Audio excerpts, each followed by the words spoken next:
Hello दोस्तों, welcome to Dharma IAS PCS YouTube channel. दोस्तों, 68 का एग्ज़ाम 68 BPSC का एग्ज़ाम बहुत ही नज़दीक आ चुका है। इसको देखते हुए हमें ऑल सब्जेक्ट्स पे जो इम्पॉर्टेंट एरिया है उसी पे फोकस करने की ज़रूरत है। तो दोस्तों, हर सब्जेक्ट का अपना एक इम्पॉर्टेंट टॉपिक होता है, अर्थात इम्पॉर्टेंट चैप्टर होता है जहाँ से क्वेश्चंस बार बार एराइज होते हैं परीक्षाओं में। इस दृष्टिकोण से आपको अभी के टाइम में जो इम्पॉर्टेंट एरिया है वहीं पे आपको फोकस करने की ज़रूरत है।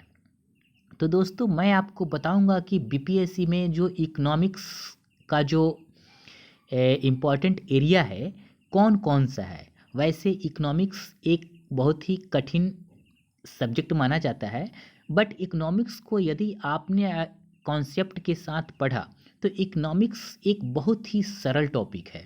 तो दोस्तों, मैं आपको यह बताऊंगा कि इकोनॉमिक्स में किन किन टॉपिक पे आप फोकस करके BPSC में एक अच्छा स्कोर कर सकते हैं। तो चलिए दोस्तों, हम आपको बताते हैं कि कौन कौन से वो एरिया हैं जिस पे अभी आपको फोकस करने की ज़रूरत है। प्रथम जो है राष्ट्रीय आय। राष्ट्रीय आय पे आय को आपको अच्छे से कर लेना है। सेकेंड टॉपिक आर्थिक नियोजन एवं नीति आयोग। नीति आयोग को भी कर लीजिएगा, ये भी एक इम्पॉर्टेंट टॉपिक है।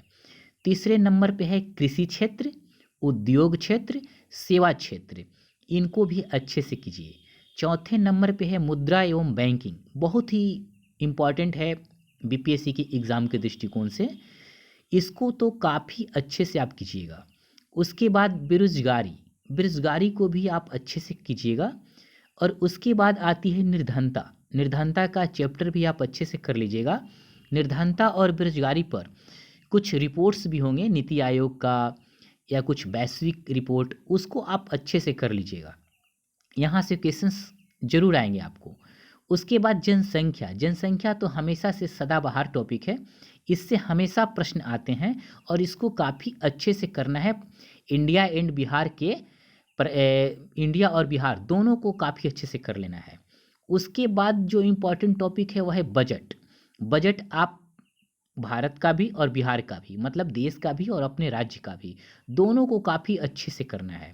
उसके बाद इकोनॉमिक सर्वे अर्थात आर्थिक सर्वे, सर्वेक्षण, जो बहुत ही इम्पोर्टेंट है। यहाँ से बजट और आर्थिक सर्वे मिलाकर 3-4 क्वेश्चंस आपके BPSC में रहते हैं। इन दोनों को तो काफ़ी अच्छे से कर लीजिए। इनको करने के बाद, इतने टॉपिक करने के बाद, मुझे लगता है कि आप इकोनॉमिक्स के सारे क्वेश्चंस करने के हालात में होंगे। और दोस्तों, यदि मैं बात करूं कि इनमें भी कौन कौन एरिया है जिस पे ज़्यादा फोकस करने की ज़रूरत है, तो इनमें से 4 टॉपिक ज़्यादा ही महत्वपूर्ण है। एक मुद्रा एवं बैंकिंग, दूसरा जनसंख्या, और तीसरा बजट, और चौथा आर्थिक सर्वेक्षण। ये 4 बहुत ही इम्पोर्टेंट है। वैसे तो आप ऑल टॉपिक्स को कर लीजिएगा। ऑल टॉपिक्स को करने से क्या होगा कि आपका एक तरह से इकोनॉमिक्स का कोई भी क्वेश्चंस नहीं छूटेंगे। यदि आप प्रीवियस ईयर पेपर को देखिएगा तो सारे क्वेश्चंस यहीं से होते हैं, और यही वो इम्पॉर्टेंट एरिया है जहाँ पे आप फोकस करके इकोनॉमिक्स में जो 10-12 क्वेश्चंस आते हैं, आप लाभ की स्थिति में आ सकते हैं। तो दोस्तों, आप इसको अच्छे से कीजिए। और यदि अगर सोर्स की बात करें तो इकोनॉमिक्स को लेकर बहुत सारे मार्केट में किताब तो हैं, बट कोई भी ऐसा एक अच्छा किताब नहीं है जिसको सोर्स बना के आप पूरी तरह से इसके बारे में जानकारी हासिल कर लें। बट फिर भी गूगल, यूट्यूब, जहाँ से भी आपको मिले, वैसे मैं प्रयास करूँगा कि मैं इन महत्वपूर्ण टॉपिकों पर आपके लिए इम्पॉर्टेंट फैक्ट्स, कॉन्सेप्ट्स का वीडियो बनाकर आपको दे दूं, जिससे आपको फ़ायदा हो। तो दोस्तों, इन टॉपिकों को काफ़ी अच्छे से कर लीजिए और ज़्यादा विस्तार से पढ़ने की अभी ज़रूरत नहीं है, क्योंकि आपके पास टाइम मात्र 28-29 दिन बचा हुआ है। इतने दिनों में आपको अभी इम्पॉर्टेंट एरिया को ही करना चाहिए। और उसके बाद जो प्रीवियस ईयर का पेपर है उसको आप बार बार देखिए। प्रीवियस ईयर पेपर को देखने से आपको यह पता चलेगा कि हमें पढ़ना क्या है, क्योंकि सबसे अच्छा गाइड आपका प्रीवियस ईयर पेपर है। क्योंकि आप प्रीवियस ईयर पेपर को देखकर यह समझ सकते हैं कि आखिर क्वेश्चंस कहाँ से आते हैं, कैसे आते हैं, और इतना यदि आपने कर लिया तो आपकी एक अच्छी समझ बन जाएगी और आप इकोनॉमिक्स वाले सेक्शन में बहुत अच्छा करेंगे।